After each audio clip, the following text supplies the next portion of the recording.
Hello there, people. So today I just found out that the Tantive IV news dropped. So I'm going to sort of insert this in between now and the Clone War Armada Clone Wars speculation, just because really there hasn't been much else I've been able to post on the channel besides a couple of fly casual bat reps and that stream I did last night as sort of a test. But yeah, let's just cut the chatter and start diving right into it because this is actually the first time I'm looking at it. So let's see what they have. So let's see, a bunch of insight blabber, players who already own it from first edition. Okay, so we have an image of the dial now. So let's see, a stop maneuver, zero speed banks. They discussed that in a previous article that I did not preview just due to lack of new content and stuff like that. So I might pull something up eventually if I need to reference it.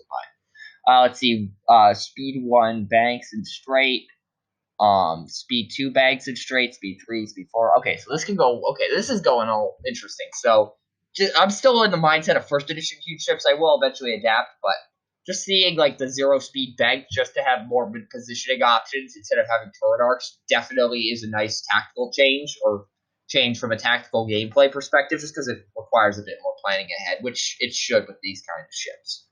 So let's start looking at the pilot. So now there was a live stream dedicated to huge ships, and there were a couple of things revealed, but we'll get to those in a moment. So we have this broadside of batteries ability, which we already knew. You could require locks and perform primary attacks at range 1 to 4.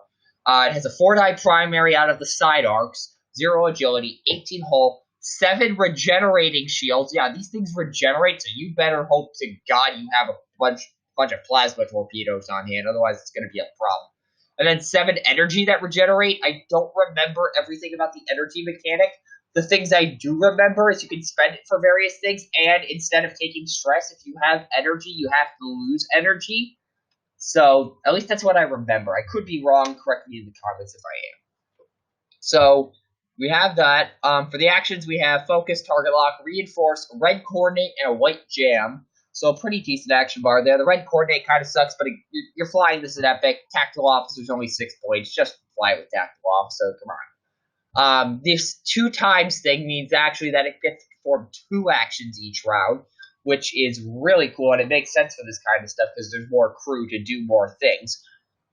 So that kind of shoots down any possibility of a 3-hull zone ship, but it still is kind of nice to see, like, this little reminder here. And then over here we have the pilot skill, which is 8 for movement and 0 for attacking. So that's what this little 0 with a crosshair thing is. That means you shoot at pilot skill 0 and you move at pilot skill 8. So you move last, you shoot last. Makes sense since there's multiple people having to coordinate this thing. So that makes sense. Then we have the Republic version of it, which is the Republic Judiciary. Exact same thing except, well, Republic. So not much difference there. We have the targeting battery hardpoint upgrade, which, let's see. So it's a 3-die turret attack at range 2 to 5. It gives you the rotate action. You equip this side face up. So this is a dual card, and you'll see what that's for in a moment. And as a bonus attack, you can spend 1 charge, and after you perform this attack, you may acquire a lock on the defender. If I remember correctly, huge ships do not have a limit on the number of bonus attacks they can perform. Correct me if I'm wrong on that, though. So the targeting battery, after you perform a bonus attack, you can acquire a lock on the defender. Which, if this had the targeting synchronizer tech piece from the Resistance and First Order stuff, this would be amazing. Hopefully, the GR75 has a hardpoint upgrade somehow, so you could throw this on there. Oh, or the Gazanti. The Gazanti with this would be amazing, because then you could have like a little mini swarm of SS with missiles, and then just use targeting batteries and targeting synchronizer to just coordinate all your shots. That would be amazing on a First Order Gazanti. So we also have now this new team, Sensor Expert. You may maintain up to 3 locks on 3 different objects. After you spend after you perform a target lock, you may spend up to 2 energy to acquire a lock on that many other objects at range 0 to 1 of the object you locked, ignoring range restrictions. Again, targeting battery on a First Order Gazanti, possibly with targeting synchronizer, could be amazing. And then it also gives you a linked target lock into a white calculator. So we now have linked actions that lead into a white. Actually, take that back. TIE SFs have had that for a while with their rotate action, but we've never seen it on anything else. So this is at least branching out to an extent. So a couple more cards here. Bombardment Specialists. Target lock into calculate again to team. While you perform an attack, you may spend a calculate token to increase or decrease the range requirement by 1 to a limit of 5. Ooh, that's interesting. So, and then Turbo Laser Batteries requires you to have an base energy value of 5 or higher. Equip this side face up. Bonus attack, you have to have a target lock. Spend 3 energy. If this attack hits, add 3 hit results. And it's a 3-die turret attack at range 3 to 5 with giving you the rotate action. So we got a couple of interesting things here. We have the targeting battery just to sort of share locks. That's a tongue twister. And just give yourself extra action economy. And then Turbo Laser Battery just to absolutely destroy things. So that is interesting. We have, I think, a commander now. Yes, so this command upgrade or elite upgrade, I don't remember what it's called. This is not going to be legal in standard play, so those formation cards like Agent of the Empire, those will not be legal for standard play, thankfully. I've mentioned this in the past, but I'll say it again. Those wings would have allowed you to do essentially like 4 banks and stuff like that, which would have been a problem. So restricting this to Epic makes sense. So anyways, moving on. Can only go on a Rebel huge ship, takes up a command and a crew slot, or elite, or veteran, or something, whatever it's called. Gives you a red evade. After a friendly ship at range 0 to 2 is destroyed, you may choose a friendly ship at range 0 to 2. If you do, it may perform a red evade action. If you're running like a Debris Gambit Swarm, that could be actually kind of hilarious, just because Debris Gambit would turn that to a white action. And then you'd just be evading all day long, and if you somehow manage to pull Juke and like maybe like an A-Wing Swarm or something, or a Z-95 Swarm even, that could actually be pretty hilarious, so I might have to try that sometime. Another commander upgrade, Ramus Antilles.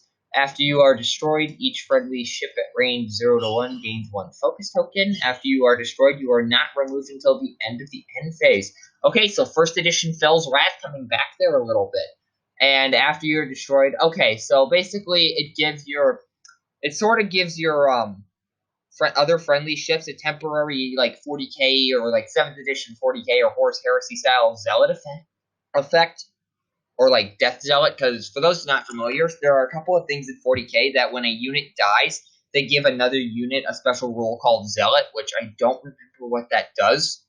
But this is sort of like that, where a big thing dies and your other ships get a boost from it. So, albeit this lasts only 1 round, so maybe it's not going to be worth it in order to, at the cost of like your own ship blowing up, but we'll see what happens. Jan Dodana, friendly ships at range 0 to 3 can spend your focus and evade tokens. Perceptive Co-Pilot could be a major boost here just to be sure that you can like pass out focus tokens, and it's a shame you can't do the same action twice, unless they're huge ships or ignoring that restriction. Hopefully so, but we'll see what happens. So that's interesting. Torrent Far, target lock into a red coordinate. After you coordinate a friendly ship, it may acquire a lock on the ship you are locking, ignoring range restrictions. If this was in Resistance, I would be in love with it, but it's okay. I mean, if you're running like a K-Wing spam list or B-Wing or B-Wing, K-Wing, or Y-Wing with torpedo spam, this could be interesting, especially like plasma torpedoes since huge ships have a lot of shield. But other than that, it's okay. Let's see, and then we have boosted scanners. Cargo upgrade. While you lock Coordinator Jam, you may spend up to 3 energy to increase the range at which you can choose an object by 1 per energy spent in this way to a maximum of 5. Ooh, jamming at range 5. That's going to be fun. So that could definitely be interesting just to mess with people. Now we have some titles. The Tantive IV. Add 2 crew slots while you defend. If the attacker is in your rear arc, you may roll 1 additional defense die. Okay, this is an interesting question, because if we scroll back up here and look at this, where exactly is the quote-unquote rear arc? Is it this entire back section here? Is it just this little area right here? That's going to be a question. If it's this whole wide area, that is amazing. But if it's just this small area, I mean, it's still good, but it's not as good as it could be. So that's going to be interesting to see how it plays out. Dodana's Pride. Actually, was there another effect on Tantive IV? No, there was not. So Dodonna's Pride, you lose 2 shields, but you gain the Evade into a red coordinate, Focus into a red coordinate. You get to add a team and a cargo slot. And yeah, that's about it. I would say more on this. We don't know all the upgrades right now from like all the expansions for Epic, at least in terms of feud ships. Once we see all of those, then I will start to make a comment on this. But for now, it's okay. It's okay at best. And also the points cost. We need to see those. Liberator. So this was the CR90 that that Phoenix Squadron used until they stole that Quasar Fire. So you can dock up to 2 small ships after a ship deploys from you and may perform a focus or barrel roll action, and you have a +1 on the energy limit. Okay, so maybe carry in like Wedge and Luke, and then just unload them behind enemy lines at range 1. Oh, that could be nasty. That could be fun. So that's definitely I'm liking that. Thunderstrike. Oh, this is not a Rebel or a Republic title, so you add a gunner slot, +3 hold, -3 shield. While you perform a bonus attack, if you have not attacked a defender this round, you may roll 1 additional attack die. Ooh. So it encourages you to spread out your fire a little bit. So targeting battery might not be good, but turbo laser battery sure as heck would. So that's definitely an interesting card there. So I'm surprised, though, that that's not a Republic one. So the Republic doesn't have any titles. Unless Janus Light is, nope, Rebel. While a friendly ship at range 0 to 2 defends, if the attack is obstructed, you may spend 1 energy. If you do, the defender rolls an additional defense die. Ooh. If Blackout becomes prevalent in Epic, that is going to be huge. Well, Blackout and Scum Han in the Falcon, so. Also +1 energy, or -1 energy, +1 shield. So, overall, there's some interesting stuff in here. Definitely, like, I understand where they're going with the huge ships as less of just giant gunboats and more of somewhat heavy firepower machines that are extremely slow and like to provide support effects. And I think that's the right call in terms of balancing the game. So that's really all I have to say on this. I promise I will eventually get to the the Armada Clone Wars speculation.